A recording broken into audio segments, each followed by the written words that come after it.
의병이 지금 싸우자라고 하는 거라면 또 다른 운동 노선이 있는데 그건 바로 애국개몽 운동이라는 거예요. 자, 이 애국개몽 운동은 여러분들 주로 교육, 그 다음이 언론, 그 다음이 식산흥업, 이건 이제 경제예요. 경제를 부강하게 하자라고 이야기하는 건데 이쪽에 좀 더 집중하고 있습니다. 그러니까 애국개몽 운동은 지금 싸우는 것은 좀 무의미할 수 있다. 지금 우리가 해야 될 일은 뭐냐면 실력, 힘을 키우는 거다라고 이야기하는 거예요. 그래서 이 애국개몽 운동은 나중에 일제강점기 실력 양성 운동과 또 연결이 될 겁니다. 어쨌건 바로 이 교육과 언론, 식산흥업에 집중하고 있는 이 애국개몽 운동 어떤 모습으로 전개되는지 한번 살펴보도록 하겠습니다. 자, 먼저 역시 이 애국개몽 운동은요, 주로 이 러일 전쟁을 전후해서 활성화되었던 그런 운동이 되겠습니다. 이때 여러분들 일본이 이 전쟁 수행, 전쟁하는 그런 과정에서 노골적인 어떤 경제 침탈을 갖고 오는데 그때 일제가 황무지를 자신들이 개간하겠다라고 요구를 해요. 이거 토지에 대한 관심 많아요. 한일 의정서에서도 왜 군사용지 달라고 그랬는데 이제 민간 차원에서도 이 황무지 개간권을 달라고 하는 모습도 아주 노골적으로 식민지 경영을 하기 위한 밑바닥 다지기를 하고 있구나는 걸 알 수 있습니다. 그래서 들고 일어난 거예요. 바로 이 보안회라는 단체가 있을 수 없다! 말도 안 된다! 어떻게 그들에게 이 토지를 넘길 수 있단 말인가? 라고 해서 이 보안회가 중심이 되어가지고 황무지 개간 반대운동을 그 반대운동을 전개하고 있습니다. 성공했을까요? 실패했을까요? 성공하는 모습들. 와우! 박수! 대단하다! 다행이다! 라는 생각이 듭니다. 그 다음에 여러분들 그 뒤를 이어서 헌정연구회라는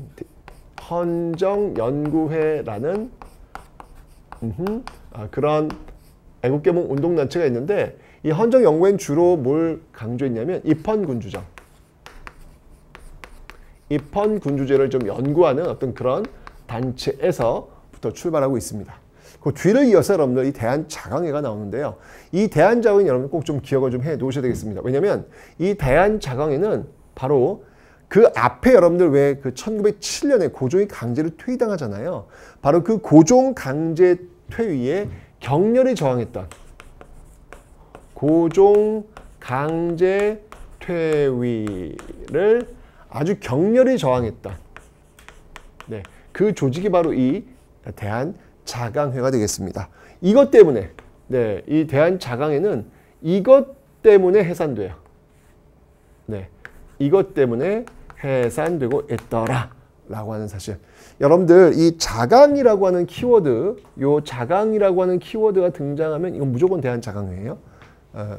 이런 잡지나 뭐 이런 어떤 그 선전지 이런 데 자강이라는 어떤 그런 표지가 들어가 있는 게 있거든요. 무조건 대한자강입니다. 아셨죠? 자, 그래서 이런 대한자강이 있는데 근데 명실상부 애국개몽 운동의 대표적인 조직을 들어봐라 라고 한다면 이 단체. 예, 바로 신민회. 이 단체가 가장 대표적인 그런 조직이 되겠습니다. 자, 이 신민회는 1907년도에 조직되었는데 어떤 활동을 했는지 한번 살펴보도록 하겠습니다. 우선 이 신민회는 여러분들 비밀결사로 활동을 합니다. 비밀결사 조직입니다. 나중에 여러분들 일제강점기 1920년대 신간회라는 조직이 나와요. 그러니까 구한말 신민회와 구한말이라 하면 러일전쟁 이후를 주로 얘기합니다. 1910년까지. 이 구한말 하면은 신민회, 그리고 일제강점기 하면 신간회. 요 두 시기를 반드시 여러분들 구분하셔야 돼요. 시험에 진짜 잘 나옵니다. 자, 이 신민회는 여러분들 비밀결사 조직이었고요. 대표적인 인물을 들어봐라 라고 한다면 역시 뭐니 해도 안창호, 그 다음에 양기타, 이런 인물을 들을 수 있겠습니다. 이 안창호가 관여했던 학교, 왜냐하면 이 애국개몽 운동 여러분들이 교육도 관련되잖아요. 그죠? 예, 그 학교는 바로 이 대성학교입니다. 대성학교. 저는 제가 바로 이 대성학교 출신이에요. 저는 그래서 이 학교 들어갔을 때 너무 가슴이 뿌듯했습니다. 내가 진짜 이 도산 안창호 선생님이 지은 학교에서 내가 이제 공부한다. 정말 우리 국가와 민족을 위해서 진짜 열심히 살 거야. 뭐 이런 생각을 했었는데 이름만 같았고 전혀 아니더라. 내가 얼마나 망신당했는지.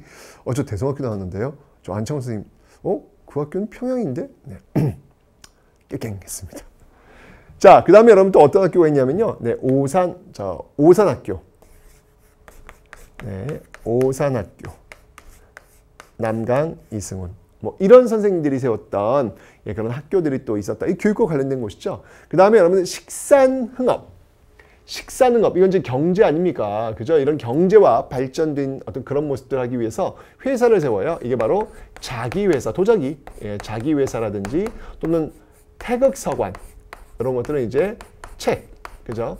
이런 것들을 통해 가지고 좀 이제 경제를 발전시키기 위한 어떤 그런 모습들이 지금 나타나고 있는데, 사실 이런 내용들보다 신내를 여러분 꼭 기억하셔야 될 이유가 하나 있어요. 그 이유가 뭐냐면, 바로 국외에 독립운동 기지를 세우려고 했다라는 거예요. 이게 가장 중요한 내용이 되겠습니다. 국외 독립운동 기지를 세우려고 했다는 사실, 이게 가장 중요한 내용이다라는 것이죠. 무슨 말이냐면 이 국외 독립운동 기지 건설이라고 하는 것은, 이거는 말 그대로 해외에다가 이 군인들을 양성하기 위한 그 기지를 만들겠다는 이야기예요. 이 말은 곧 나중에 실력으로 맞서 싸우겠다라고 하는 의지도 지금 보여주고 있다는 이야기죠. 그러니까 단순히 이 애국개몽 운동이 교육과 그냥 언론과 식산흥업과 같은 어찌 보면 소극적 저항, 여기만 머무는 게 아니라 바로 이런 적극적 저항들도 준비하고 있었다. 그 조직이 어떤 조직이다? 신민회다. 굉장히 시험에 잘 나오는 부분이니까 여러분이 꼭 좀 기억을 좀 해놓으시면 되겠습니다. 자, 이 조직은 여러분들 또 뭘 지향했냐면, 사실 그 앞에 있었던 이 애국개몽 운동단체가 주로 이 입헌 군주정을 지향했던 반면, 이 조직은 바로 이렇게 공화정을 지향하고 있더라라는 것이죠. 그런데 이제 일제가 가만 냅두겠습니까, 이 조직을요? 네, 결국은 1911년 105인 사건으로 네, 와해되고 있습니다. 105인 사건은 뭐냐면 당시 총독 데라우치, 일제 강점기가 되면서 이 총독이 파견되잖아요. 그 데라우치 암살 사건, 이런 것들을 조사하는 과정에서 바로 이 신민회가 연루되었다. 이건 모함이죠. 그죠? 이런 것들로 인해서 결국은 와해되는 그런 모습들이 보이고 있습니다. 이걸 여러분 좀 기억을 좀 해놓으시면 되겠네요. 그죠? 자, 이 신민회 너무 중요한 조직이니까 여러분들 진짜 시험에 잘 나와요. 그래서 꼭 여러분들이 신민회를 구분하시고요. 일제강점기 신간회와도 반드시 여러분들 구분하는 그런 모습들. 제가 일제강점기 가면 다시 한번 좀 설명을 드리도록 하겠습니다. 됐죠? 자, 이렇게 해서 신민회, 애국개몽운동 쭉 한번 살펴봤습니다. 근데 여기서 끝이 아니에요. 의병운동, 애국개몽운동이 있었지만 또 하나는 뭐냐면 경제적 구국운동이라는 게 있습니다. 자, 경제국은 우리가 또 어떻게 맞서 싸웠는지 그 내용을 한번 살펴보도록 하겠습니다.